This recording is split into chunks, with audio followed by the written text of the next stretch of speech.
UP APO mains 2026 general Hindi, जो कि हमारा 100 मार्क्स का होगा, 3 घंटे का होगा। लेकिन सबने ये तो बता दिया कि हमारा जर्नल हिंदी का होगा 100 मार्क्स का, 3 घंटे का, लेकिन किसी ने ये नहीं बताया कि उसमें आएगा क्या।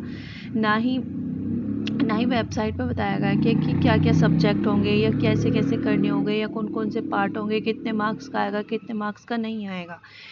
तो मैं अपने अकॉर्डिंग बता देती हूँ। इसमें निबंध आ सकता है, यानी ऐसे, गद्यांश, पर्यायवाची, जो एक शब्द के कितने सारे पर्यायवाची होते हैं, शब्दों का अर्थ बताना होता है, फिर उसका वाक्य में प्रयोग करना होता है। ये विलोम शब्द, एक का विलोम, उसका एक शब्द का दूसरा विलोम बताना होता है, दूसरा गलत क्या होगा, इनके शुद्ध रूप बताने होते हैं, तद्भव तत्सम बताने होते हैं। यही जो 10th और 12th स्टैंडर्ड का बेसिक आता है ना, वही आता है ग्रामर में भी।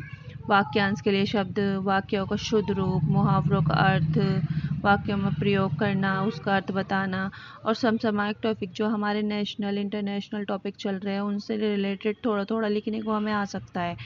ये मैंने ना यूपी जुडिशरी का जो हमारा हिंदी का आता है पेपर, उसके अकॉर्डिंग बनाया है, और हमें लेटर भी लिखना होता है। और इसी तरह जर्नल इंग्लिश का आता है जो हमारे 50 मार्क्स का होता है, जो 1.5 घंटे का होता है। उसमें भी ऐसे, प्रेसेस, और हिंदी टू इंग्लिश ट्रांसलेट करना होता है, इंग्लिश टू हिंदी ट्रांसलेट करना होता है, एक लेटर आता है, ग्रामर आता है।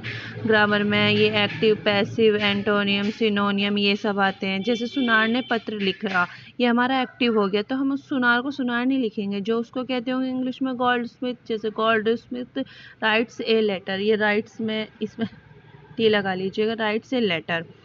तो हम इसको फिर पैसिव में कैसे लिखेंगे? पैसिव में हमें ऐसे लिखना होता है, the letter Goldsmith letter written a letter. नहीं, ऐसे नहीं, the letter is written by Goldsmith. By हमें लगाना होता है, और हमें थर्ड फॉर्म लगानी होती है वर्ब्स की।